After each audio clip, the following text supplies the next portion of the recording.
모든 순서 위에 함께 하시고 말씀을 전하시는 목사님께 성령의 능력과 담대함을 더하여 주셔서 살아있는 하나님의 말씀이 선포되게 하여 주시옵소서. 이번 주는 선교주일입니다. 사마리아 땅끝까지 이르러 내 전인이 되리라고 하신 명령을 따라 헌신으로, 헌금으로, 중보 기도로 하나님 앞에 나올 수 있는 신실한 믿음을 허락하여 주시옵소서. 선교라는 거룩한 부담감을 가지고 살아가는 열방의 성도들에게 그리스도의 행위를 전하는 삶을 살아가게 하시고 한 주간도 주님의 평안과 보호하신 가운데 승리하게 해 주시옵소서. 우리 기도를 들으시고 응답하시는 살아계신 예수 그리스도의 이름으로 감사하며 기도드리옵나이다. 아멘.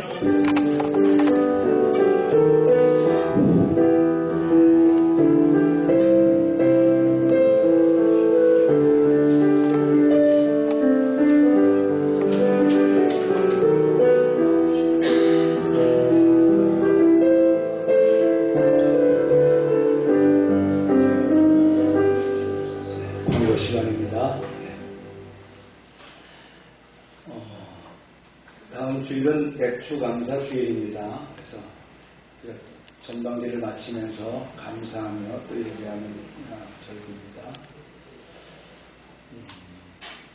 전도를 생활화해 주시고요. 그 다음에 큐티 성실하게 해주시고요.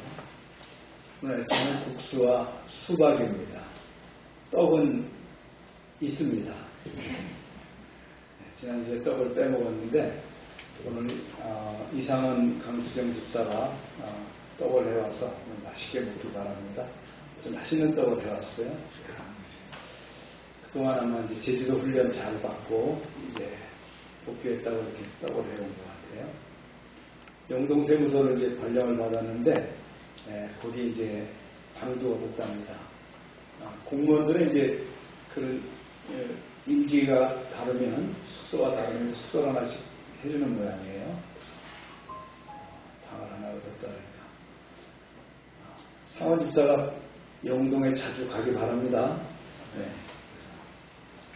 공무원이 왔다 갔다 못하니까 상원 집사가 좀 퇴근하면 일찍 퇴근하면 또 갔다가 그래서 충분히 출근 거리가 되니까 그래서 분명히 이제 내년에는 또 우리 하미수 권사 이시호가 또 이제 손자를 또 손녀를 볼 수 있도록 다 같이 기도해 주실 거죠? 네. 오홍교가 이제 휴가 왔다가 병장 받았어요. 6월 1일부로 특진을 해서 병장을 달아가지고 특급 병사에서 이제 특진을 했답니다. 그래서 휴가를 나갔다 어제 복귀됐습니다. 7월달은 아마 측정이 있어서 못 나오고요. 평가가 있어서 그 다음에 이제 8월달에 나오겠다 이렇게 합니다. 휴가가 남은 기간이 이제 50 며칠이 남았대요. 그래서 부대에 있는 동안 하고 휴가 기간이 비슷하대요. 그래서 아마 지금 그 여단의 대표 주자로 이제 주특기 평가대회를 나가는데 거기 갔다 와서 또 계속 나와야 되는데 아마 거기도 또 잘하면 또 포상이가 붙으면 더 늘어날 것 같아요. 휴가 반 근무 반 이렇게 하는 것 같아요. 그래서 본인이 또 말뚝박 난다고 할지 모르겠어요.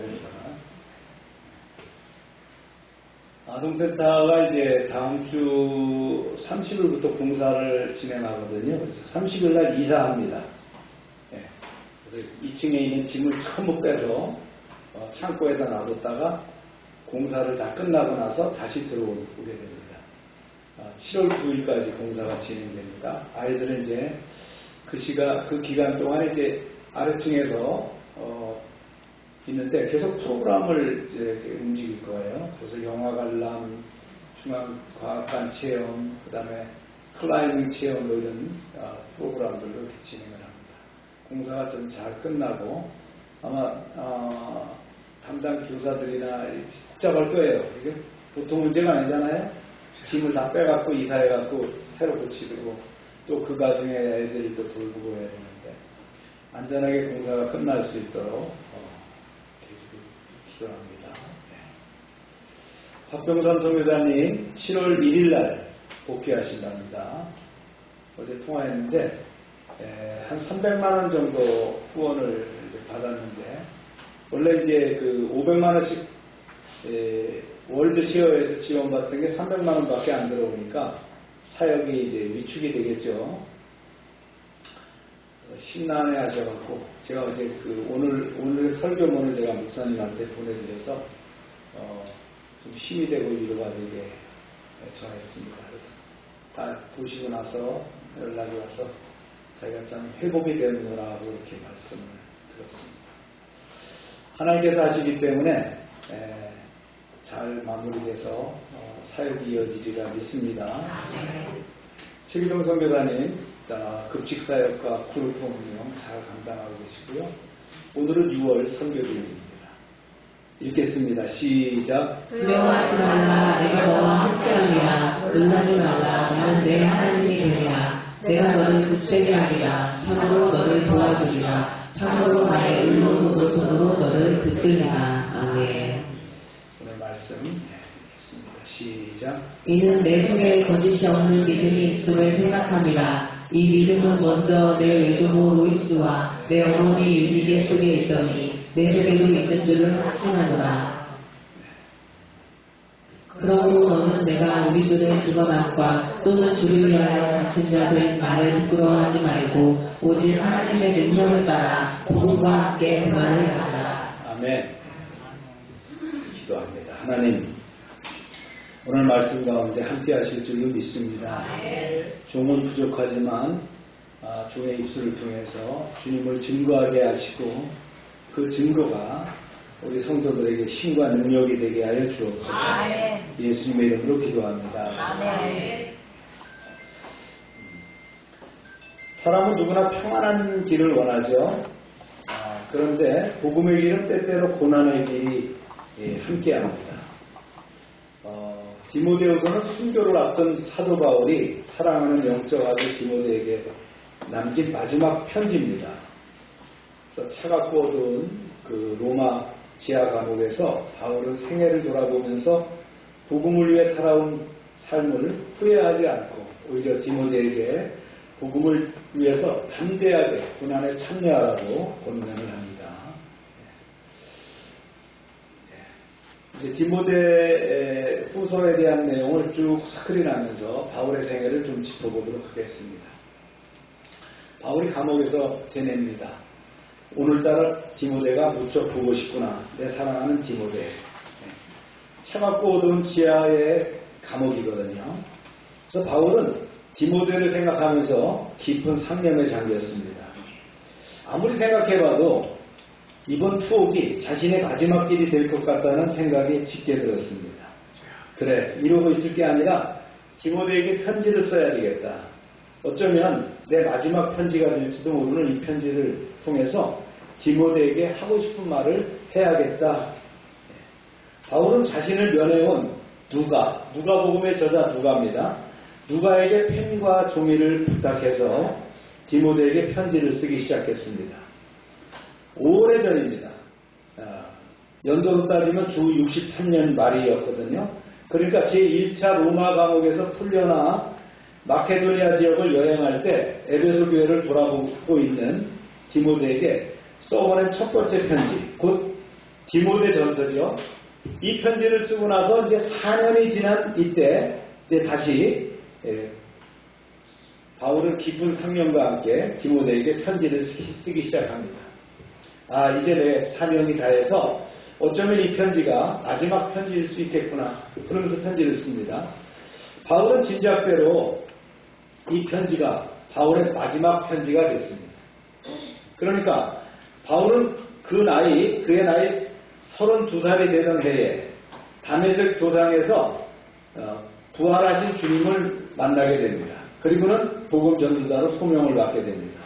그 후에 아라비아 광야에서 3년 동안 복음 연구에 정기를 했고요. 이어서 다시 고향에 돌아가서 10년 동안 공부를 하게 됩니다. 그리고 마침내 그가 45세 되던 주후 4년경에 이방인의 사도가 되어서 로마 제국 전역을 돌아다니면서 힘차게 복음을 전합니다. 그리고 주 47년부터 주 58년까지 무려 12년 동안에 걸쳐서 1차, 2차, 3차 전도여행을 부지런히 다니게 됩니다. 그리고 3차 전도여행을 마친 바울은 복음을 그 시기한 유대인들에게 고발을 당하게 되고 피의자의 신분으로 로마로 포송되게 됩니다. 그때 1차 감옥 생활을 하게 됩니다. 그런데 그때는 죄가 확정되지 않은 상태이기 때문에 피의자의 신분이라고 하죠.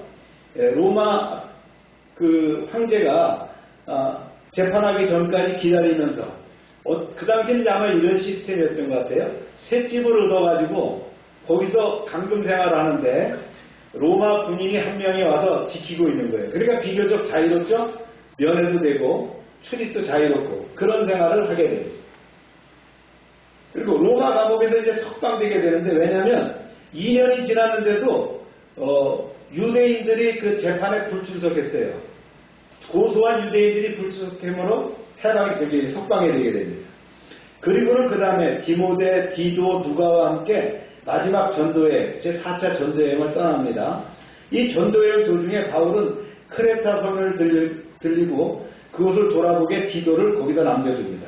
또 에베소에 들려서 그 교회를 돌보도록 디모데를 거기다 남겨두고 옵니다. 그 후에 바울은 빌립보 교회와 데살로니가 교회 등 있는 그 마케도니아 지역을 여행하고요. 또 고린도 교회와 아테네 교회가 있는 그 아가야 지역을 여행합니다. 이 기간 동안에 뭘 쓰냐면 디모데 전서와 디도서를 각각 쓰게 됩니다.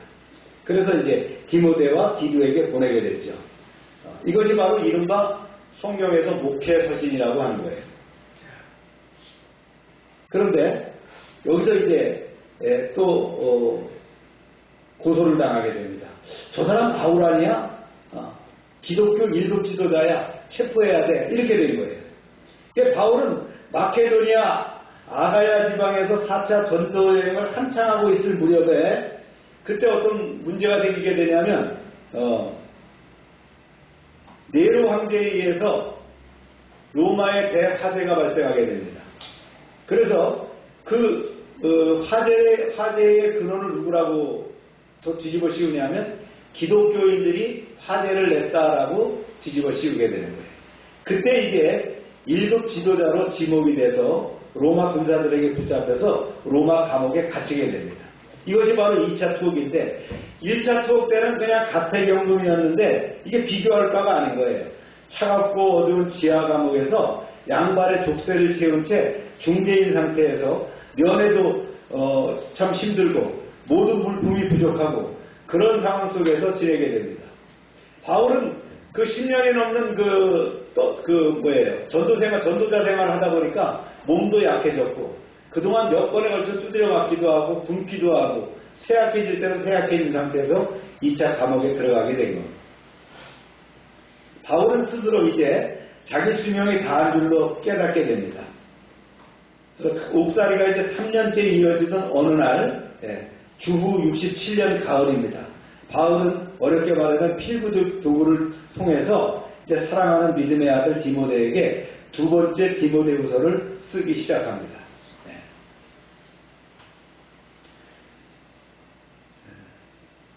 그래서 이 편지가 뭐예요? 바로 디모데후서가 되는 거예요. 이처럼 당시 광분한 그 네로 명에 따라서 로마 전역에는 세차게 아주 그 기독교를 탄압하는 그런 바람이 불기 시작했어요.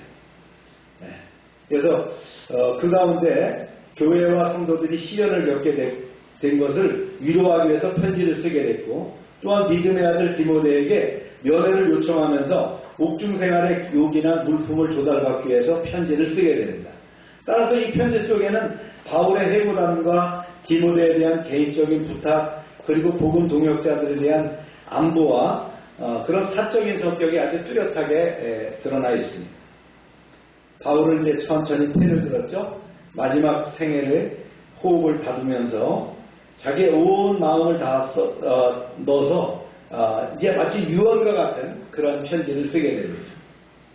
이제 우리도 바울의 편지를 전달받은 디모데 입장에서 심령의 옷깃을 겸하게 여민 채 우리가 말씀을 읽어나가길 바랍니다. 그래서 이제 디모데후서가 기록된 거 이제 이같이 얘기를 했고요. 이 특징적으로 보면 바울의 마지막 편지였다는 거예요. 아주 개인적이고 감동적이고 절박한 그런 편지거든요. 가장 영적 유언이 잘 담겨 있는 그런 내용입니다. 우리가 강해로 시작을 합니다. 말씀을 읽습니다. 시작. 하나님의 뜻으로 말미암아 그리스도 예수 안에 있는 생명의 약속대로 그리스도 예수의 사도된 바울은 사랑하는 디모데에게 편지하노니 하나님 아버지와 그리스도 예수 우리 주 은혜와 긍휼과 평강이 내게 있을지어다. 오늘 뭐가 짝빛대가 이게 안 맞아갖고요. 제가 몇 번을 왔다 갔다 했거든요. 얼마 전에 컴퓨터를 바꿨어요, 제가. 그랬더니 컴퓨터 시스템을 바꿔놓으니까 여러 가지가 이렇게 꼬이잖아요. 뭐, 거기는 뭐 유튜브 문제도 있고, 또 그다음에 그다음에 이제 AI 사용하는 것도 있고요. 뭐, 그다음에 영상과 관련된 자료들도 있고, 여러 가지가 막 꼬여서 오늘 랜카드가 또 안 들어있는데, 늦게 확인을 해줘갖고 또 제가 기도할 때 가서 갖다 끼고 이제 그랬는데, 다 예배를 방해하는 요소들인 것 같아요. 우리가 집중 잘하고요. 오늘 말씀이 굉장히 중요합니다. 그래서 또 양이 많아요. 그런데 제가 압축해서 막 얘기할 거니까 여러분들이 집중해서 이렇게 잘 따라주시기 바랍니다. 바울은 자기가 쓴 모든 편지의 맨 앞에 뭐라고 하냐면요. 하나님의 뜻으로 말미암아 그리스도 예수의 사도가 되었다라는 말을 공통적으로 넣어요. 이 같은 인사말은 뭐냐면 바울의 사명감과 순종의 자세를 잘 보여주고 있거든요. 바울은 죄인 중 개수 같은 자신을 사도로 삼아서 복음 증거의 위대한 사명을 맡기신 하나님의 뜻과 그리스도의 부르심을 한시도 잊지 않았다는 거예요. 그래서 바울이 이제 디모데를 격려하면서 말씀합니다. 시작.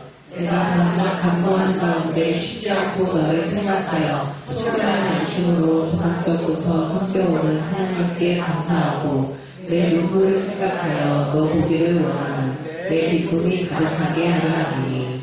사랑하는 디모데, 나는 밤낮으로 기도할 때마다 항상 그대를 기억하는 가운데 깨끗한 양심으로 나의 조상 때부터 섬겨온 하나님께 깊이 감사를 드린다.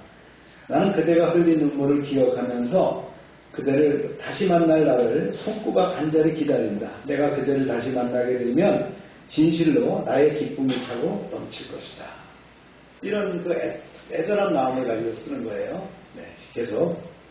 이는 내 속에 거짓이 없는 믿음이 있음을 생각하느라 이 믿음은 먼저 내 외조모 로이스와 내 어머니 유니게 속에 있더니 내 속에도 있는 줄을 확신하노라. 네.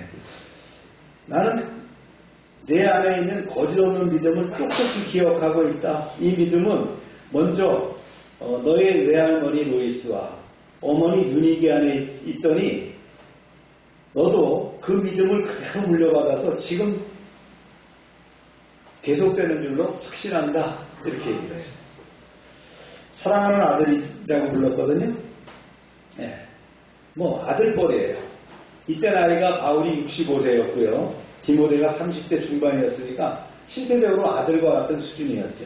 그러니까 영적인 아들이었다는 거예요. 또한 바울은 디모데가 이제 경건한 믿음의 유산을 물려받았다는 걸 칭찬하면서 바울의 말대로 디모데는 외가 쪽의 신앙을 받았어요. 아버지는 어디 사람이에요? 헬라인, 그리스 사람이에요. 엄마는 유대인이거든요. 그래서 이제 헬라인 아버지와 유대인 어머니 사이에서 우리로 말하면 어떤 사람이에요? 이방인이죠. 네. 이런 관계였지만 유대인들은 어떻게 합니까? 어머니가 유대인이면 유대인이 되는 거예요. 네.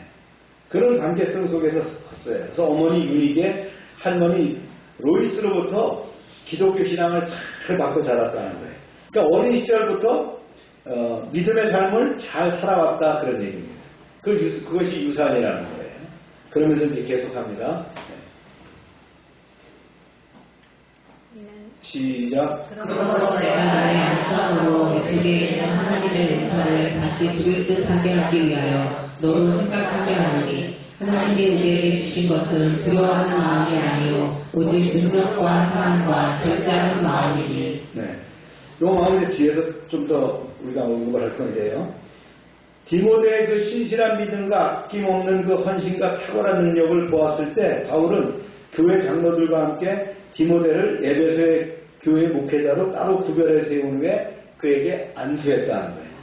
그렇게 함으로써 디모데를 하여금 주님께 받은 바 그 목회의 은사를 적극 개발하도록 했다는 거예요. 그러면서 이제 8절 말씀이 진행됩니다.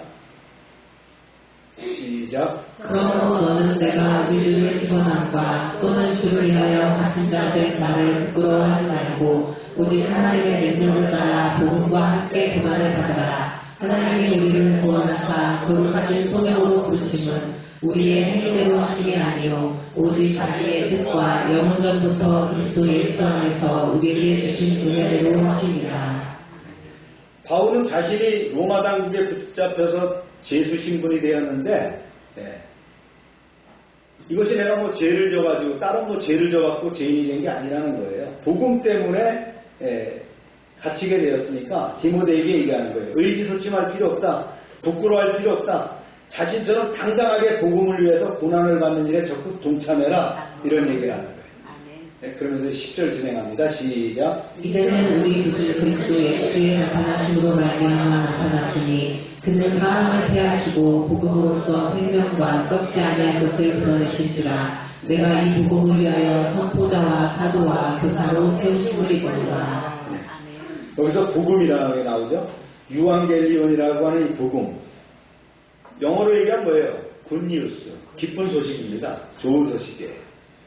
그래서 이 복음에 대한 것들을 이제 강조하면서 얘기하는 거예요. 복음은 구약에 보면 감춰져 있었다는 거예요. 복음이 감춰져 있었다.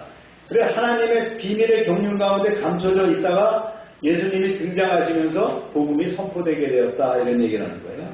그리고 이제 12절 말씀 계속합니다. 시작. 이로 말미암아 내가 또 이 고난을 받되 부끄러워하지 아니함은 내가 믿는 자를 내가 알고 또한 내가 의탁한 것을 그날까지 그가 능히 지키실 줄을 확신하리라.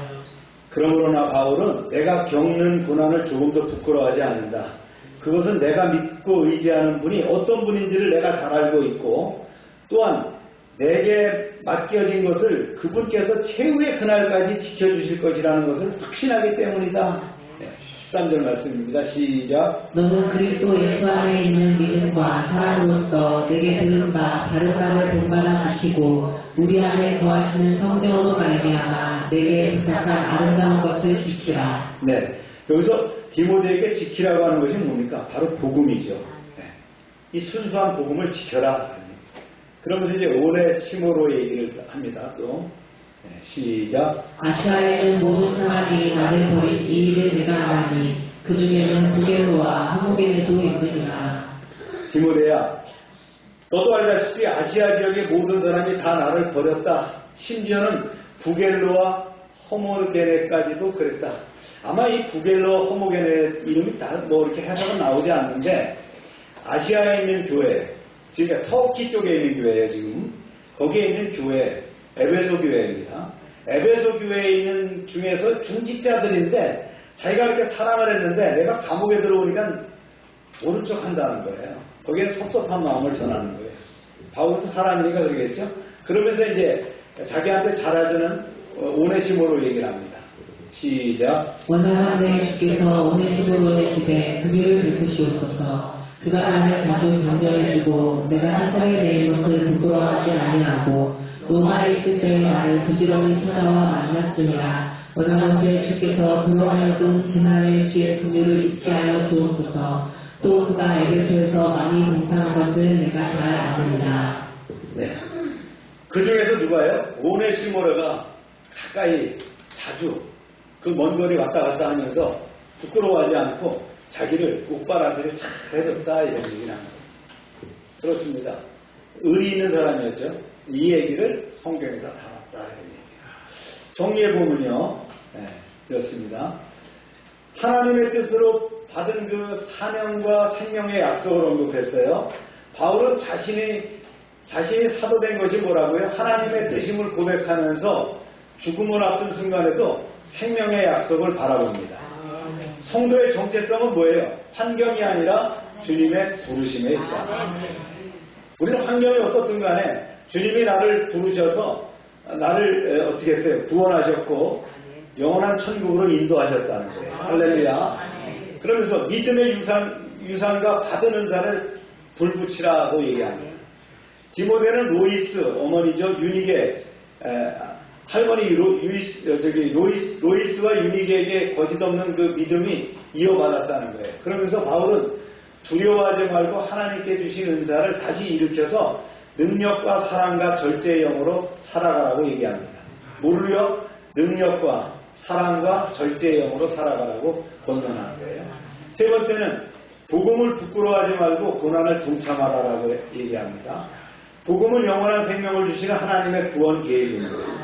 여러분 읽어봅시다. 시작. 복음은 영원한 생명을 주시는 하나님의 구원 계획입니다. 복음을 한 단어로 얘기하면 예수입니다. 네, 예수 그리스도예요. 좀 더 붙이면 예수 그리스도 십자가의 승리고요. 예수 그리스도의 십자가와 부활이 복음이라는 거예요. 그래서 복음을 위해서 받은 고난은 부끄러운 것이 아니라 영광이라. 하나님의 능력으로 끝까지 감당해야 된다. 할렐루야. 오늘 이 내용이 굉장히 핵심적인 내용입니다. 네 번째, 복음을 지키고 충성된 동역자가 되라고 했어요. 성령의 도우심으로 순수한 복음을 지키고 오네시모로처럼 어려운 때에도 복음과 동역자를 끝까지 섬기는 충성된 사람이 되어야 한다.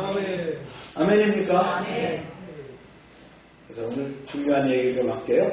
믿음의 유산의 중요성을 좀 나누고자 합니다. 믿음의 유산. 그래서 디모데후서 1장 5절은 성경이 말하는 그 믿음의 계승을 가장 아름답게 보여주는 말씀이거든요. 여러분 읽어봅니다. 시작. 이는 내 속에 거짓이 없는 믿음이 있음을 생각합니다. 이 믿음은 먼저 내 외조모 로이스와 내 어머니 유니게 속에 있더니 내 속에도 있는 줄을 확신하노라. 바울은 디모데의 믿음을 칭찬하면서 그 믿음이 하루아침에 생긴 것이 아니라는 거예요.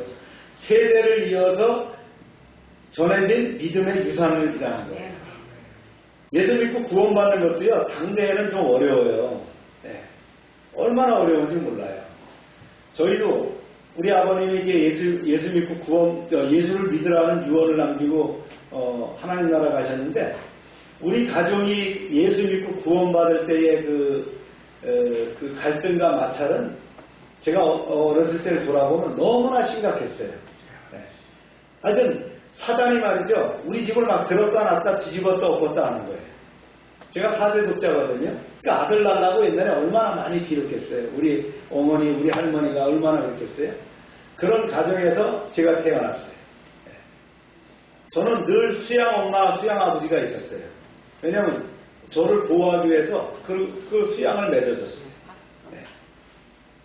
그런 집에서 이제 저희가 예수 믿고 구원받게 되는데 얼마나 힘든지 모르겠어요. 집을 흔드는데요. 지금 돌아보면 사단이, 귀신이 그렇게 하는구나라는 걸 이렇게 알 수 있는. 그런데요, 예수 믿게 되면 1대가 지나고 2대가 지나고 3대가 지나면 무르듯이 그냥 쫙 나갑니다. 그래서 여러분들이 당대 예수를 믿었다면 진짜 결심하고요, 견고하게 붙어야 돼요. 그래야 후손들이 예수 믿고 견고하게 돼요. 그게 대를 이어갈수록 하나님께서 보시는 그 축복이 말이죠, 보여진다는 거예요. 약속하셨잖아요. 신명기에도 하나님 말씀하셨잖아요. 그죠? 그걸 지키시는 거예요. 천대까지 누리게 하겠다는 거예요. 아멘입니까? 그래서 바울은 디모데의 믿음을 칭찬하면서 그 믿음이 어떻게 해요? 하루아침에 생긴 것이 아니다. 이게 믿음의 유산이다라는 거예요. 그러면서 이제 얘기를 하는 거예요. 믿음이 가장 위대한 유산이다라는 것을 얘기합니다. 세상은 부모가 자녀에게 재산을 남겨주는 것을 성공이라고 얘기하거든요. 그러나 성경은 재산보다 믿음을 물려주는 것이 가장 큰 축복이라고 얘기합니다. 그렇죠? 디모데는 헬라인 아버지 밑에서 자랐지만 외할머니 로이스, 어머니 유니게가 어려서부터 하나님의 말씀을 가르쳤어요. 그래서 바울은 훗날 그를 뭐라고 합니까? 너는 어려서부터 성경을 알았다라고 말합니다. 그래서 디모데를 선정해서 후계자로 삼게 됐다는 거예요. 결국 디모데는 훌륭한 목회자와 바울의 가장 선택받는 동역자가 됐어요. 이는 단순히 뛰어난 재능 때문이 아니에요. 어린 시절부터 심겨진 믿음의 씨앗이 자라난 결과라는 거예요. 여러분, 믿음은 깊을수록 그 시간이 길수록 중요한 거예요. 그렇죠? 오늘날 부모가 자녀에게 남길 수 있는 최고의 유산은 집이나 재산이 아니라는 거예요.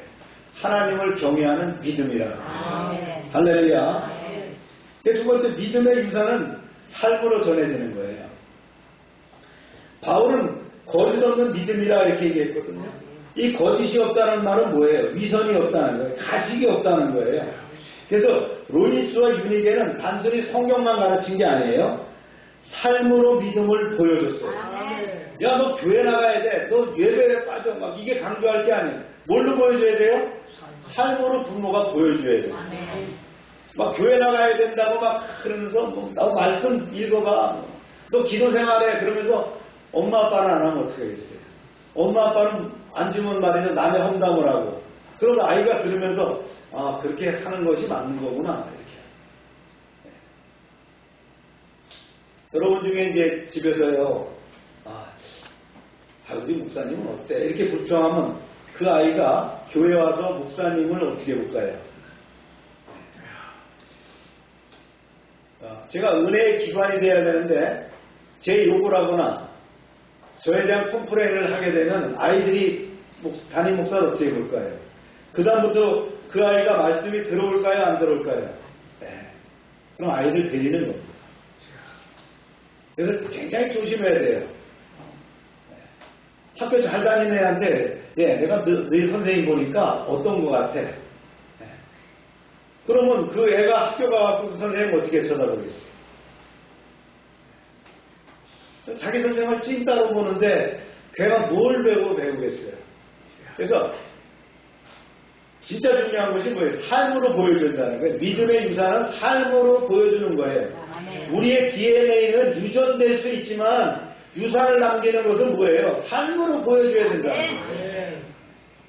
그 다음에 이 믿음의 유산은 한 세대를 넘어서 다음 세대를 살리거든요. 그래서 디모데는 이 믿음이 어떻게 했어요? 로이스, 유니게 거쳐서 디모데로 왔어요. 여기 끝나지 않았어요. 디모데는 에베소 교회에 수많은 성도들을 양육함으로 교회가 되게 하고 복음이 이루어지게 됐다는 거예요. 아멘입니까? 아멘. 그래서 한 가정의 믿음이 한 교회를 살리고 한 세대를 살리는 복음 열매가 되는 거예요. 이 열매가 맺어지는 거예요. 그래서 한 사람이 예수 믿게 되면 그 가정이 예수 믿게 돼요. 사돈의 팔순이 예수 믿게 되는 거예요. 교회가 복음이 확산되는 거예요. 이런 은혜가 나타났다는 거예요. 누구를 통해서? 어릴 때 잘 키운 디모데 하나를 통해서. 우리로 말하면 얘가 혼혈하잖아요. 우리 한국전쟁 이후에 혼혈화에 대해서 얼마나 손가락질하는 그런 문화가 있었어요? 바로 디모데가 그런 혼혈화였습니다. 근데 잘 키운 이 아이가, 믿음의 아이가 말이죠, 교회를 세우는 사람이 되었다.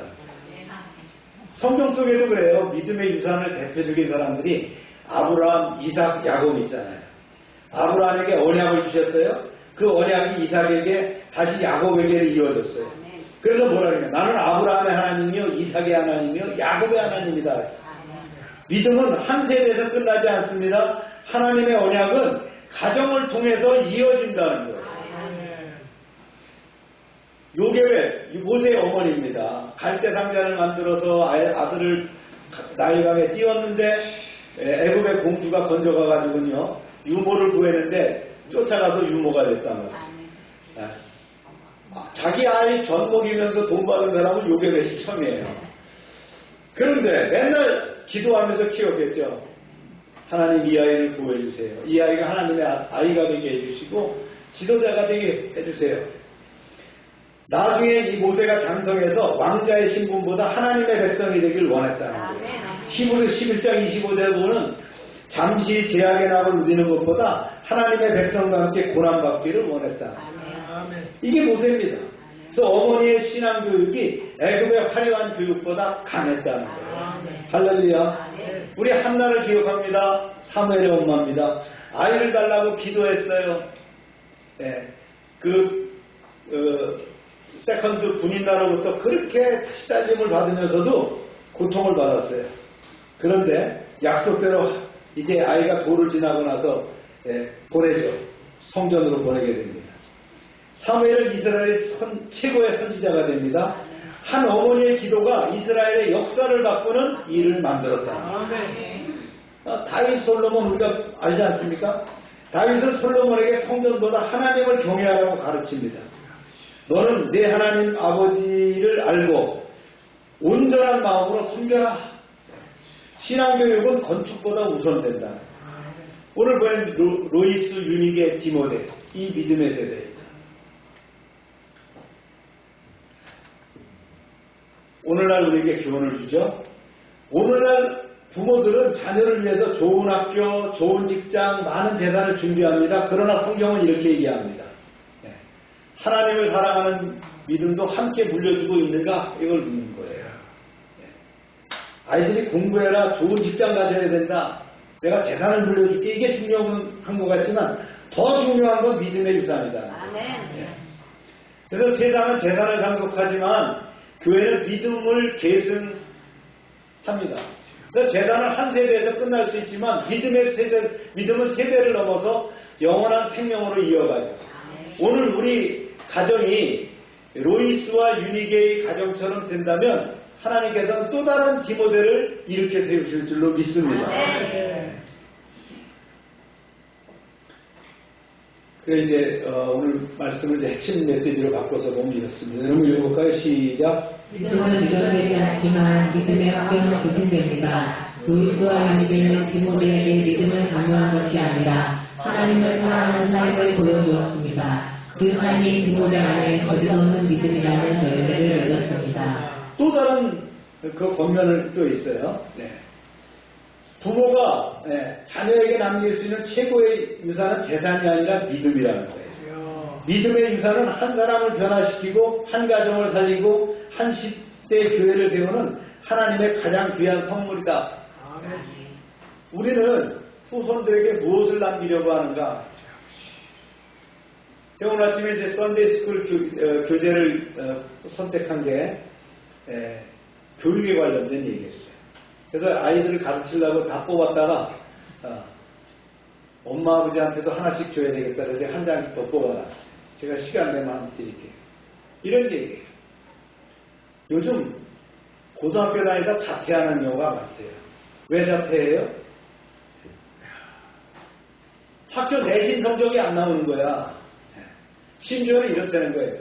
고등학교 1학년 잘 다니다가 내신 성적이 안 나오니까 다시 자퇴를 해. 그리고 다시 재복학을 해가지고는 다시 이제 의대를 위해서 준비하는 그런 시대를 산다는 거예요. 애들이 내신 성적이 나쁘면 학교 갈 수가 없어요. 근데 앞으로 점점 수능으로 가는 것이 폭이 줄어들고 내신이 더 커지니까 어떻게 내신 성적을 위해서 한 번 실수하면 돌아갈 수 있는 것이 뭐예요? 자퇴밖에 없다는 거예요. 그래서 자퇴생이 엄청나게 늘어났다는 거예요. 그래서 검정고시를 다시 보고는 그러고 이제 좋은 학교를 가려고 합니다. 여러분 명문대학이 중요한 게 아니에요. 여러분 우리 주변에서요 성공하고 진짜 잘 사는 사람들 보면 명문대학 나왔어요? 아니에요. 믿음 안에서 바르게 사는 사람이 잘 사는 겁니다. 그래서 우리가 믿음의 유산으로 넘겨준다는 건 굉장히 중요한 거예요. 믿음은 유전하지 않아요. 유산으로 넘겨줄 수 있을 거예요. 그래서 부모가 잘 믿으면 아이들도 잘 믿게 돼 있는 거예요. 부모가 열심히 하나님 앞에 아이를 놓고 기도하면 그 아이가 바른 길로 가는 거예요. 삐딱하게 가다가도 하나님께서 성령을 통해서 바르게 가도록 인도하는 거예요. 그래서 우리가 믿음으로 아이들을 키우길 바랍니다. 그래서 오늘도 이제 고3 민규를 위해서 기도했지만 우리 민규가 훌륭한 사람이 될 거예요. 왜냐하면 어머니 아버지가 믿음 안에서 아이들을 놓고 기도하기 때문에. 무슨 뭐 명문대학이다 좋은 대학이 중요한 거 아닙니다. 여러분 공부 얼마나 잘했어요? 학교 다닐 때 다 1등 해봤어요? 저는 1등 해봤어요. 초등학교도 1등 해봤고요. 중학교도 특수반, 고등학교도 특수반, 사관학교에 가서도 1등 했고요. 저는 1등 해봤어요. 그런데 그게 중요한 게 아니에요. 더 중요한 거는 믿음 안에서 반듯하게 살아가는 거예요. 그러면 하나님께서 그 진로를 열어주시는 거예요. 오늘 그거에 대해서 말씀을 나누고자 합니다. 그래서 애들한테 공부를 득달할 게 아니라 믿음 안에서 살아갈 수 있도록 잘 돌봐주는 거예요. 그 본을 보여주는 것이 중요하다. 할렐루야. 제가 세게 얘기했나요? 디모데후서 1장 8절의 해석을 좀 더 나눠보는데요.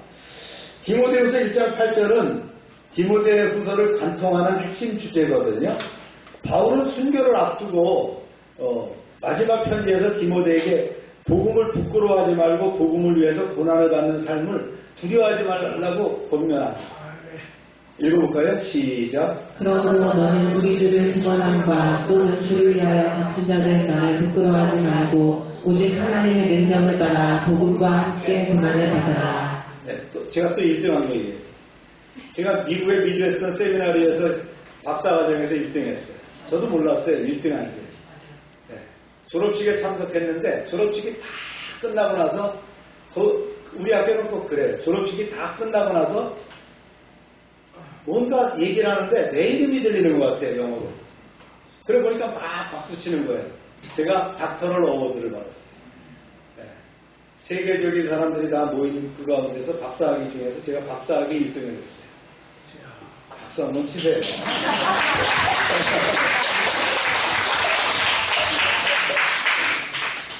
하나님께서 저를 세워주신 거죠. 그때가 제가 60살이었습니다. 그래서 공부는 중요한 거 아니에요. 나중에 공부도 할 수 있어요. 열심히 하면 돼요. 하나님 붙잡아 주시면 그 은사를 열어주시면 열리는 거예요. 제가 70이 넘은 지금도 학교에서 계속 1년에 한두 명씩 박사과정을 맡겨요. 제가 이제 지도한 그 박사가 한 10명쯤 됩니다. 박사를 세워준 사람. 부끄러워하지 말라 그랬어요. 부끄러워하지 말라. 헬라어로 얘기하면 창피하다는 의미가 아니라 관계를 끊다, 공개적으로 인정하기를 두려워하다, 사람들의 시선 때문에 숨는다 이런 뜻이거든요. 당시 로마 사회의 바울은 뭐예요? 국가적인 범죄자거든요. 그래서 가까이 지내는 것만으로 박해를 받을 수 있어요. 그래서 바울은 디모데에게 내가 감옥에 있다고 해서 외면하지 말아라는 거예요. 그리고 그래서 예수님의 복음을 전하는 것을 부끄러워하지 말라 이렇게 얘기를 하는 거예요. 그러면서 복음과 함께 고난을 받으라 이런 얘기 중요한 얘기를 합니다. 복음과 함께 고난을 받으라. 원문을 보면요, 이 직역하면 복음과 함께 고난을 당해라 그래요. 여기서 중요한 것은 뭐냐면요, 복음 때문이라고 하지 않았어요. 복음과 함께 해주세요. 왜 그 복음과 함께라고 했는가? 이게 단순한 메시지가 아니거든요. 복음이 뭡니까? 예수 그리스도의 삶, 십자가, 부활이 여기 포함되어 있거든요. 예수님께서 고난을 통해서 영광에 들어가셨듯이 복음을 따르는 사람도 그 길을 걷게 된다는 거예요. 즉 복음을 믿는 것은 복음이 걸어가는 길에도 참여하는 것이라는 거죠. 그런데 혼자 가게 안 두셨다는 거예요. 어떻게 해요? 하나님의 능력을 따라가요. 아멘. 이 부분이 가장 중요합니다. 아멘. 바울은 내 힘으로 버텨라가 하지 않았어요. 하나님의 능력을 따라 이렇게 얘기했어요. 하나님의 능력을 따라. 여기서 능력이라는 말이 뭐냐면요, 두나미스예요. 여기서 다이나마이트라고 하는 말이 나왔어요. 다이나마이트는 폭발력이 있다는 거예요. 하나님의 능력에는. 그래서 즉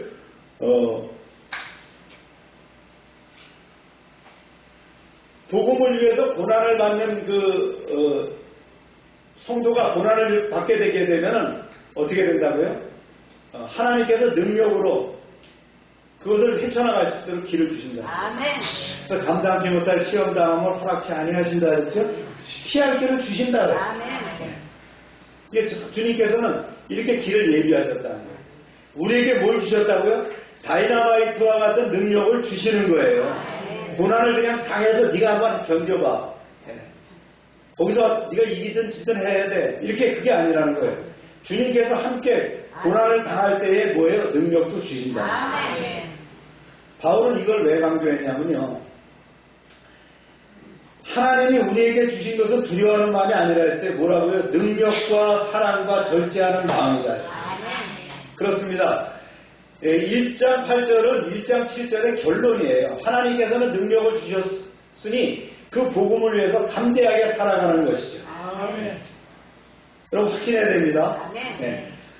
복음에는 뭐가 있다고요? 고난이 따르게 되는데 고난에는 또 뭐가 붙어요? 하나님의 능력이 같이 오는 거예요. 그래서 결론적으로 승리하게 하신다. 할렐루야. 이럴 수 있겠죠. 하나님, 그럼 이왕 사랑하신다고 하셨으면 고난은 빼주시면 될 거 아니에요. 복음과 능력만 주시면 될 거 아니에요. 그럼 뭐가 되는 거예요? 우리가 샌드위치를 먹을 때, 햄버거를 먹을 때 가운데 아무것도 없는 거 먹는 거랑 똑같은 거예요. 그냥 빵만 먹는 거랑 마찬가지가 되는 거예요. 고난이 끼어 있어야 돼요.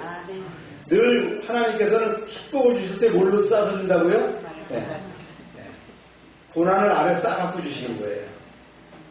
할렐루야. 그러나 하나님이 능력으로 함께 하시는 거예요. 성경의 사례를 봐도 그래요. 예수님도 십자가를 피하지 않으셨어요. 아버지의 뜻대로 하옵소서 복음을 이루기 위해서 고난을 받으셨어요. 사도 바울 계속 그렇죠. 매 맞고 옥에 갇히고 돌로 맞고 굶주리고 난파당하고 그런데 뭐라고요?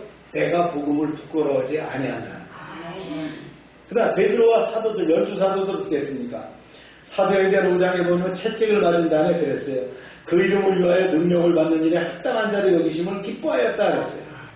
네, 고난은 실패가 아니라 영광으로 여겼다는 거예요. 스테반이 그랬습니다. 네. 돌에 가서 죽으면서도 하늘을 보니까 예수님을 봤죠. 천장에. 복음을 위해서 생명을 드리는 최초의 순교자가 되었다. 오늘날 말이죠. 우리는 바울처럼 감옥에 갈래야 갈 수가 없어요. 대한민국에서. 예수 믿었다고 우리가 감옥에 가는 거 아니잖아요. 그러나 복음을 위해서 손해를 감수해야 될 때도 있고요. 불이익을 당할 때도 있고요. 조롱을 당할 때도 있고요. 세상의 가치관과 충돌할 때도 있어요. 그때 바울은 얘기합니다. 고난을 피하지 말라. 그러나 동시에 뭐라 했어요? 내 힘으로 견디라는 것이 아니에요. 하나님의 능력으로 견디라고. 이것이 기독교와 단순한 금욕주의의 차이입니다. 기독교는 인간의 의지로 버티는 종교가 아니에요. 성령의 능력으로 끝까지 충성하는 믿음이라. 우리가 살다 보면 이 손해 당해요. 근데요, 성도가 가는 길에 손해를 입히는 사람, 성도를 핍박하는 사람, 성도를 조롱하는 사람, 누가 때려요? 하나님이 뒤통수를 때립니다. 여러분 그런 거 많이 보잖아요. 저도 산 가운데서요, 저를 핍박하고 방해했던 사람들이 다 잘못되는 걸 봤어요. 그건 제가 하는 게 아니에요. 우리는 기도를 일러주기만 하면 돼요. 주님, 제가 자꾸 뭐라 그러는데요. 어쩔까요? 그러면 하나님이 가서 귓방매를 때립니다. 이게 하나님이 하시는 일이에요. 우리가 그걸 갚으려고, 원수 갚으려고 쫓아다닐 필요 없다는 거예요. 하나님이 자연적으로 다 하시는 거예요. 그래서 천사를 두시는 줄로 믿습니다. 그래서 오늘 핵심 이제 메시지를 보면 그렇습니다. 복음은 축복만 약속하지 않고 고난에도 동행하도록 부르셨다. 예수님이 십자가를 지었듯이 제자들도 역시 십자가를 포함하셨다. 사람마다 자기 십자가가 다 있어요. 이거 십자가를 왜 주십니까 하지 말고요. 그 십자가가 축복의 통로가 된 줄로 믿습니까? 두 번째는요. 하나님은 고난만 명령하지 않으셨어요. 고난을 감당할 능력도 함께 주셨다. 그래서 성도는 자신의 힘이 아니라 성령의 능력을 의지해서 복음의 길을 걸어가는 거예요. 세 번째는요. 복음을 위해 받은 고난을 패배가 아니라 영광이다. 그래서 바울은 감옥에 있었지만 실패자가 아니었어요. 오히려 복음을 위해서 끝까지 충성한 승리자가 되었어요. 할렐루야. 마지막 마무리 말씀 한번 볼까요? 시작. 복음에는 영광만 있는 것이 아니라 고난도 있습니다. 그러나 그 고난은 홀로 감당하는 짐이 아닙니다. 하나님께서는 복음을 맡기실 뿐 아니라 그 복음을 위해 살아갈 능력도 함께 주십니다. 그러므로 성질을 살리는 내 힘으로 버티는 삶이 아니라 하나님의 능력으로 복음과 함께 걷는 삶입니다. 그런데 왜 그런 고난이 따라오는가 한번 봐야 될 거 아니에요. 네. 고난은 원인과 결과의 관계였어요. 원인과 결과의 관계였다. 그래서 고난을 받기 위해서 복음을 믿는 것이 아니라 복음을 충실히 따르다가 보면 세상과 충돌하게 되고 그 결과 고난이 따를 수밖에 없다는 거예요. 그러므로 성도는 고난 자체를 추구하는 사람이 아니고요. 복음에 충성하는 사람입니다. 그리고 하나님께서 그 충성의 길에서 고난을 감당할 능력과 평강을 함께 주신다는 거예요. 그렇다면 복음에 순환되는 고난의 결과가 뭐냐? 성경에 보니까 그리스도를 더욱 닮게 하더라. 그래서 믿음을 정금같이 연단하게 하시더라. 복음을 더욱 확장시켜 주시고요. 하나님의 능력이 나타나더라는 거예요. 그래서 장차받을 영광과 상급을 준비하는 거예요. 그리고 다른 성도들에게 믿음과 용기를 주더라는 거예요. 세상 앞에서 하나님 나라를 증언하는 삶이 되게 하셨다. 할렐루야. 네. 그래서 우리가 고난을 두려워할 필요가 없다. 네, 결국 디모데후서 1장 8절의 말씀은요. 고난을 사랑하는 데 초점이 아니라 고난을 살아가는 초청이 아니라 복음에 충성하라. 그 길에서 만나는 고난을 하나님께서 능력으로 붙드시고 반드시 영광스러운 열매를 맺게 하신다는 약속입니다. 아멘. 이것이 순교를 앞둔 상황에서 바울이 디모데에게 담대히 권면할 수 있었던 이유였습니다. 자, 오늘 말씀을 이제 적용과 통찰을 마칩니다. 네. 복음 위에 살아가는 사람입니다. 많은 사람들은 복음을 통해서 복음을 문제 해결의 수단으로 생각을 합니다. 내가 예수 믿고 구원받으면 잘 될 거야. 그런데 성경은 복음을 구원의 은혜이면서 동시에 사명으로 얘기하셨다. 바울은 복음을 얻었을 뿐만 아니라 복음을 위해서 살았고 복음을 위해서 고난받았습니다. 그래서 우리가 복음을 위해 살아가는 사람이 되려면 어떻게 하겠느냐? 첫 번째가 뭐라고요? 네. 믿음의 유산을 이어가야 된다. 네. 이는 내 속에 거짓이 없는 믿음이 있음을 생각합니다. 디모데는 외할머니 또 어머니로부터 신앙을 전수받았어요. 네. 그래서 중요한 사명을 감수하게 됐죠. 부모의 신앙은 자녀에게 강력한 뭐가 돼요? 설교가 됩니다. 네. 그래서 부모가 어떻게 신앙생활하는지가 중요한 거예요. 그래서 우리 말보다 삶이 자녀들을 하나님께로 인도합니다. 믿음의 유산은 재산보다 귀한 유산입니다. 그렇다고 재산을 물려주지 말아라. 그거 아닙니다. 재산은 자연적으로 물려주게 돼 있는 거예요. 여러분들이 안 물려줄 거야 하더라도요, 법적으로 다 주게 돼 있어요. 그러니까 여러분들이 잘 살아서 재산도 물려줄 때 더 중요한 것이 뭐라고요? 믿음의 유산도 물려줘야 된다. 두 번째요. 네.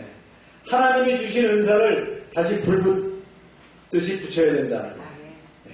이렇게 얘기했어요. 시작. 하나님이 우리에게 주신 것은 두려워하는 마음이 아니에요. 네. 디모데는 소심한 성격과 여러 가지 부담 때문에 위축되었을 가능성이 있습니다. 그러나 바울은 그 안에 있는 은사를 다시 일깨워줬다는 거예요. 우리도 신앙생활 하다 보면 낙심하고 열정을 잃을 때가 있어요. 그러나 하나님께서 성령을 통해서 능력과 사랑과 절제의 마음을 주십니다. 성도는 환경을 바라지 말고 하나님이 주신 은사를 사용해야 돼요. 지난번에도 은사에 대한 설교를 했지만 은사는 하나님의 능력의 통로가 되는 거예요.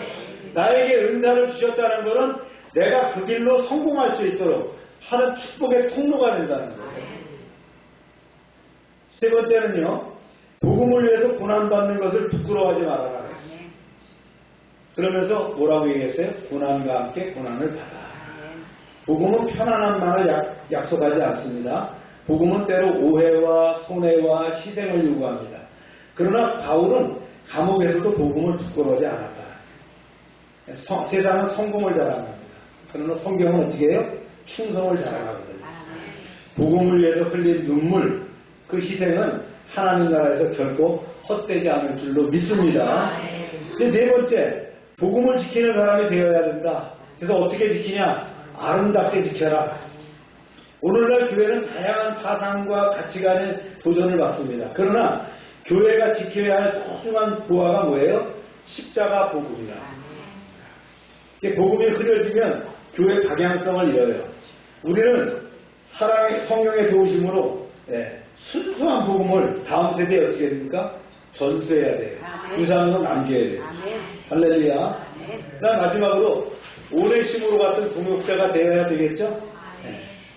많은 사람들이 바울을 떠났지만 오네시모로는 끝까지 남았어요. 교회는 혼자 있는 공동체가 아니에요. 함께 울고 함께 기도하고 함께 짐을 지는 공동체입니다. 어려울 때 곁을 지켜주는 사람이 진정한 믿음의 사람입니다.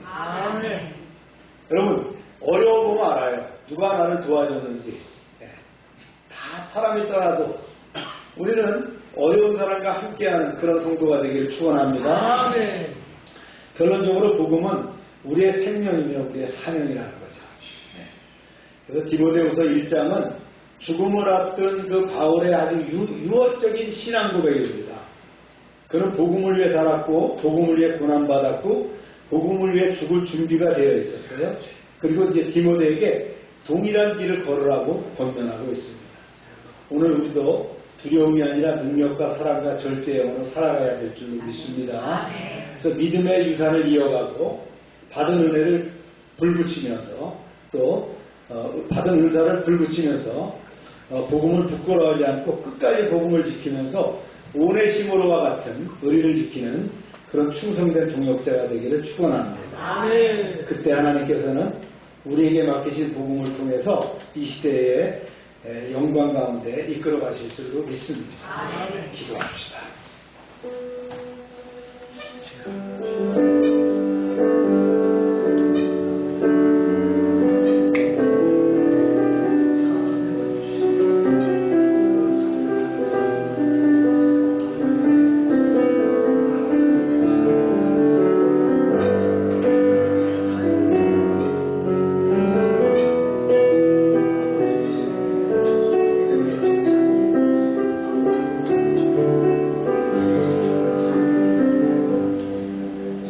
은혜와 사랑이 풍성하신 하나님 아버지, 순교를 앞둔 바울의 고백을 통하여 복음의 소중함을 다시 배우게 하시니 감사합니다.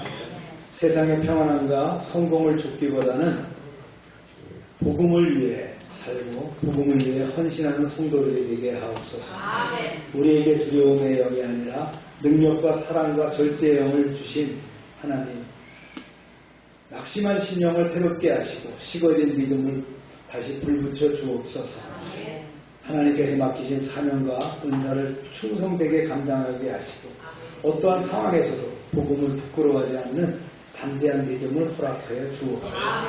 우리 교회가 순수한 복음을 지키게 하시고 다음 세대에게 믿음의 유산을 잘 전수하게 하옵소서.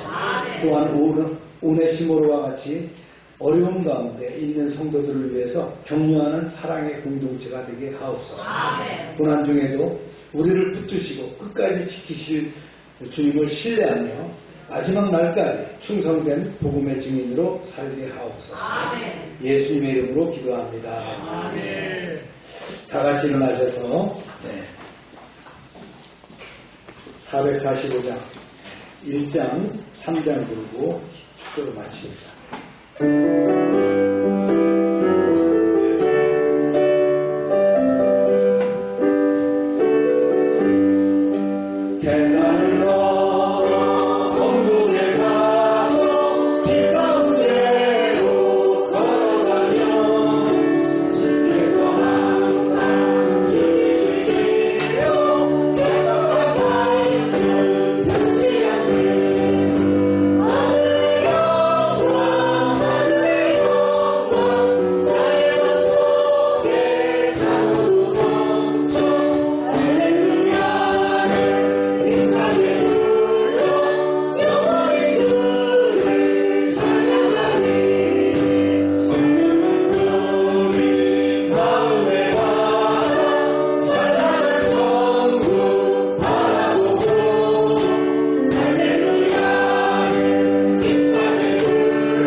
하나님 치료해 주시기를 원합니다. 세상의 방법으로는 고칠 수 없지만